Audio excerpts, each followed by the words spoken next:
Dear students, कैसे हैं आप लोग। होपफुली आप लोग सब अच्छे से होंगे।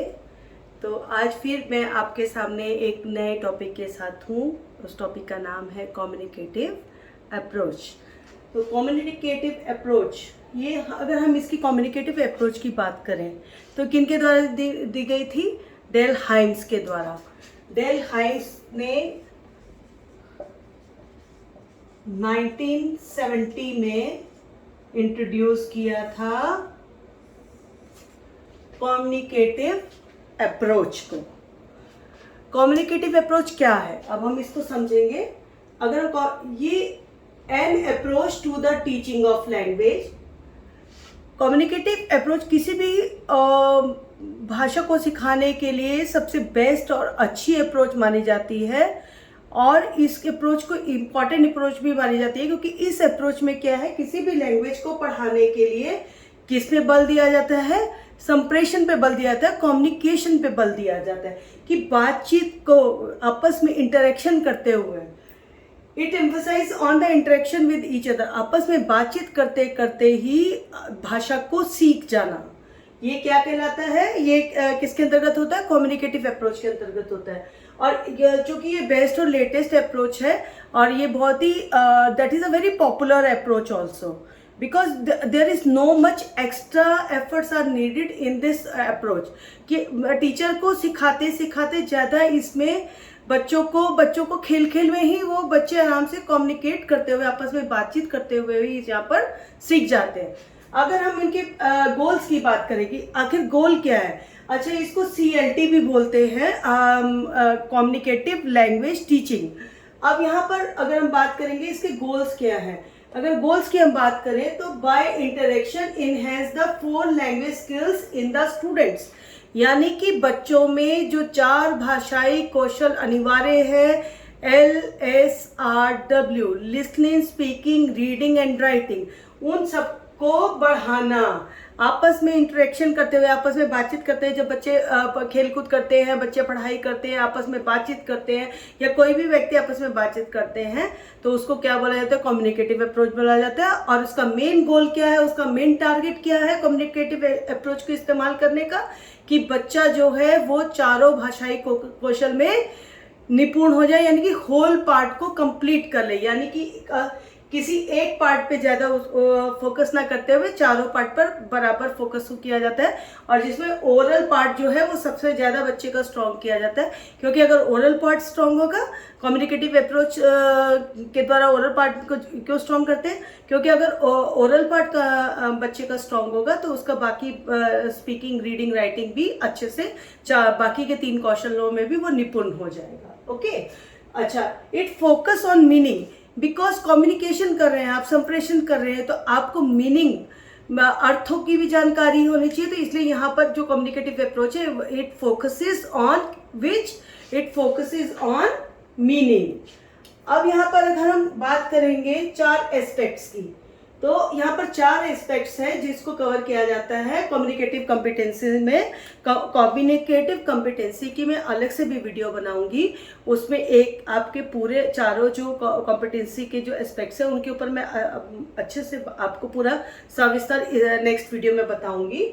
अभी आप ये समझिए कि कम्युनिकेटिव अप्रोच जो है, अगर इस पे क्वेश्चन आ जाता है कि इसमें कम्युनिकेटिव कॉम्पिटेंसी में आप ये कम्युनिकेशन कॉम्पिटेंसी या कम्युनिकेशन अप्रोच के कितने एस्पेक्ट हैं, तो कम्युनिकेशन अप्रोच के 4 एस्पेक्ट हैं। पहला है लिंग्विस्टिक, दूसरा है सोशियो लिंग्विस्टिक, तीसरा है strategic, and fourth is discourse. अच्छा, आपको ये पता होगा कि जो लिंग्विस्टिक जो हमारी अप्रोच है, उनके जन्मदाता थे नॉम चॉम्स्की।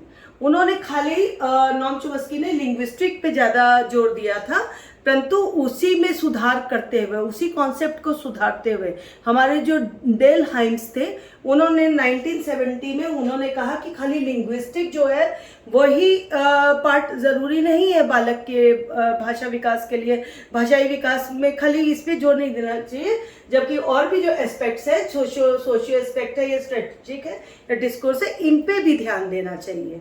ठीक है। तो इसीलिए जो डेल हाइम्स थे उन्होंने ओवरऑल कम्युनिकेटिव अप्रोच को जन्म दिया, या उनके जन्मदाता जो कौन बोले जाते हैं, डेल हाइम्स बोले जाते हैं, किसके, CLT या कम्युनिकेटिव अप्रोच के। इसके ऊपर क्वेश्चन आता है, आपको ध्यान से इसको याद रखना है।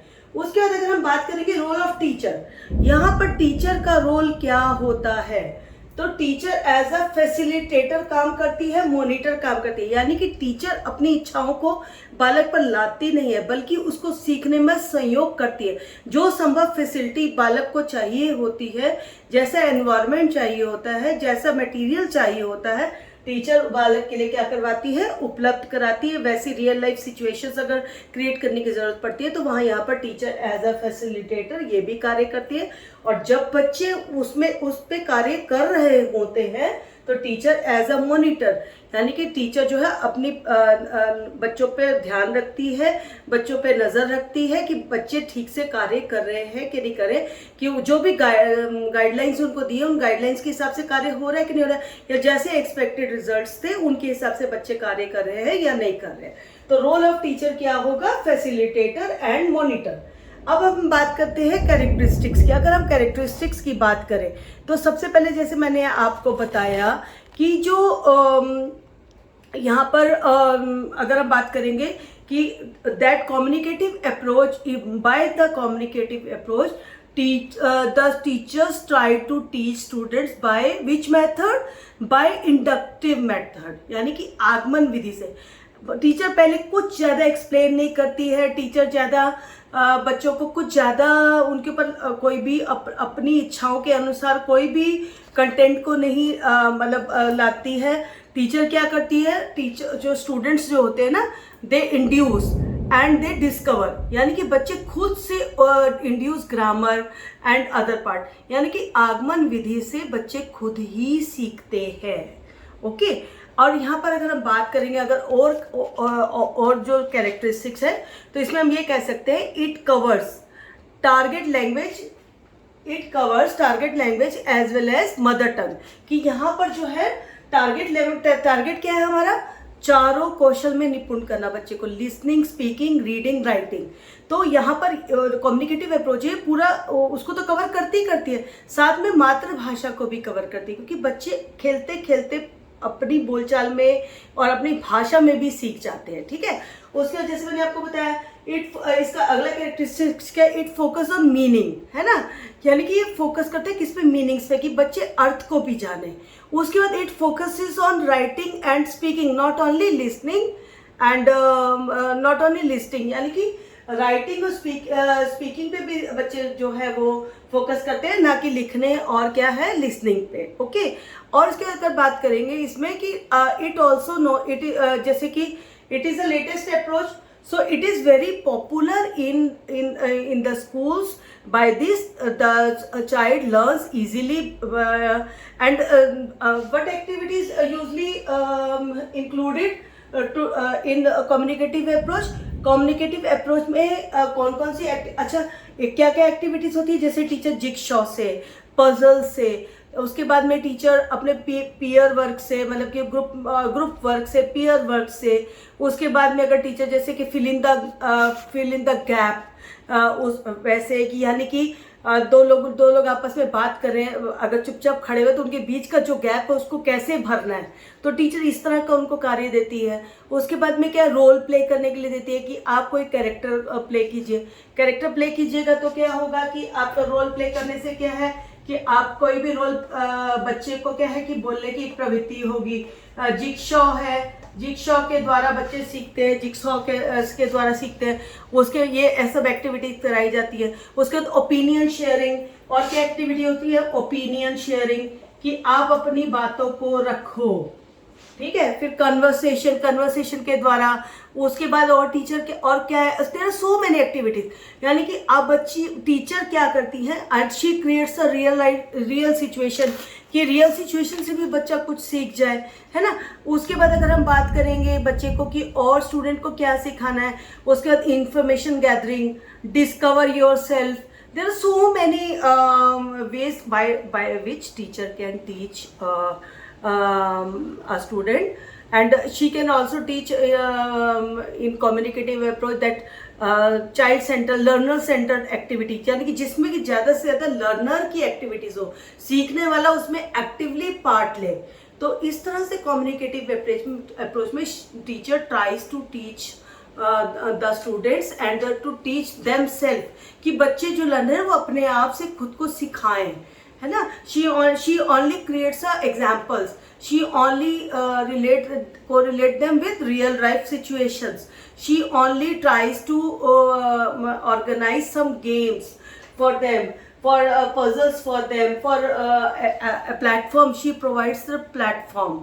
That's why we used to say that a teacher is a facilitator and monitor.